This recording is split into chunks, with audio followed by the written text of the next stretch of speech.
Hello friends, வெளிநாட்டிலேருந்து Saudi அரேபியாவில் வேலை செய்கிறவங்களுக்கு மிக முக்கியமான அப்டேட்டை கொடுத்துருக்காங்க.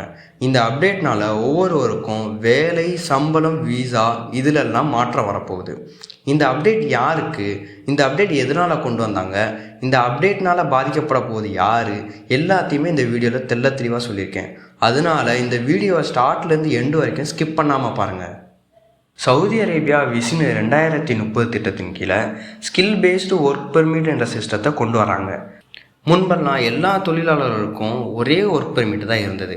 ஆனால் இப்போ இந்த புதிய சிஸ்டத்தின் கீழே வெளிநாட்டு தொழிலாளர்களை கல்வி, அனுபவம், அவங்களோட வயது, அவங்களோட சேலரி இதை பேஸ் பண்ணி வகைப்படுத்தப்பட்டு ஒர்க் பெர்மிட் வழங்கப்படும் அப்படின்னு சொல்லியிருக்காங்க.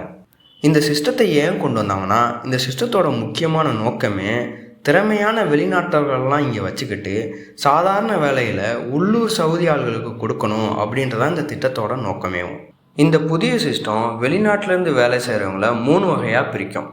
1 high skilled people, 2 skilled people, 3 பேசிக். ஹை ஸ்கில்டு கேட்டகரியில் ஏதாச்சும் ஒரு டிகிரி இருக்கணும், 3 வருடத்துக்கு மேலே அனுபவம் இருக்கணும். இவங்களுக்கு எப்படி சம்பளம் நிர்ணயம் பண்ணியிருக்காங்கன்னா 10,000லேருந்து 10,000க்கு மேலே இருக்கணும் அப்படின்னு நிர்ணயம் பண்ணியிருக்காங்க. ரெண்டாவதாக ஸ்கில்டு கேட்டகரியில் டிப்ளமோ இல்லை ட்ரைனிங் சர்டிஃபிகேட் வச்சுருக்கணும், 2 வருடத்துக்கு மேலே அனுபவம் இருக்கணும். இவங்களுக்கு சம்பளம் 5,000லேருந்து 10,000க்குள்ளே நிர்ணயம் பண்ணியிருக்காங்க.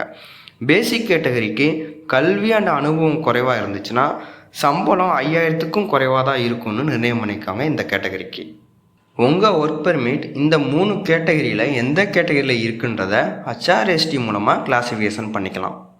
ஜூலை 5, 2025 வரைக்கும் சவுதியில் ஏற்கனவே வேலை பார்த்து கொண்டு இருந்தீங்கன்னா அவங்களுக்கு இனிமேல் தான் புதிய கிளாஸிஃபிகேஷன் ஆரம்பிப்பாங்க. புதிய கிளாஸிஃபிகேஷன்னா நீங்கள் இந்த 3 கேட்டகரியில் எந்த கேட்டகரிக்குள்ளே நீங்கள் வருவீங்க அப்படின்றத இனிமேல் தான் கிளாஸிஃபிகேஷன் எடுப்பாங்க.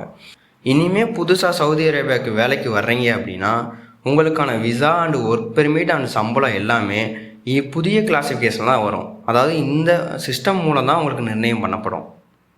இந்த புதிய சிஸ்டத்தினால யார் யாருக்கெல்லாம் பாதிப்பு இருக்கும்னா, ஹை ஸ்கில்டு பீப்புளுக்கு சுத்தமாகவே பாதிப்பு இருக்காது. ஏன்னா சவுதி அரேபியாவுக்கு ஹை ஸ்கில்டு பீப்புள் தான் தேவை. சப்போஸ் நீங்கள் ஸ்கில்டு இல்லை பேசிக் கேட்டகரியில் இருந்தீங்கன்னா உங்களோட ஜாபை சவுதியில் இருக்கவங்களுக்கு தான் முன்னுரிமை கொடுப்பாங்க.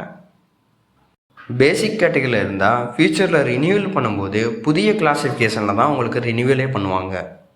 எம்ப்ளாயரை நீங்கள் சேஞ்ச் பண்ணாலும் புதிய கிளாஸிஃபிகேஷனில் தான் கன்சிடர் பண்ணுவாங்க. ஃப்யூச்சரில் ஆப்பர்ச்சுனிட்டிஸ் எப்படி இருக்குன்னா, சவுதி அரேபியாவில் திறமையானவங்களுக்கு நியூ ஜாப் சான்சஸ் அதிகம். அதாவது engineering, IT, health care, finance இந்த மாதிரி ஸ்கில்டு பீப்புளுக்கெல்லாம் ஆப்பர்ச்சுனிட்டிஸ் அதிகமாக இருக்கும். இந்த புதிய அப்டேட்னால ஸ்கில்டு மற்றும் பேசிக் கேட்டகரியில் உள்ள தொழிலாளர்கள் உங்களோட சர்டிஃபிகேட் இல்லை ஸ்கில் டாக்குமெண்ட்டை உங்கள் ஹெச்ஆர்ட்ட சப்மிட் பண்ணலாம். அதன் மூலம் சம்பள நெகோசியேஷன் பேசலாம். சப்போஸ் உங்கள்கிட்ட சர்டிஃபிகேட்டோ ஸ்கில் டாக்குமெண்ட்டோ எதுவும் இல்லை அப்படின்னா ஆன்லைனில் நிறைய ஷார்ட் டேர்ம் கோர்ஸ் இருக்குது, அதன் மூலம் சர்டிஃபிகேட் வாங்கிக்க முடியும். தயவுசெய்து ஃபேக் டாக்குமெண்ட்ஸ் சப்மிட் பண்ணாதீங்க.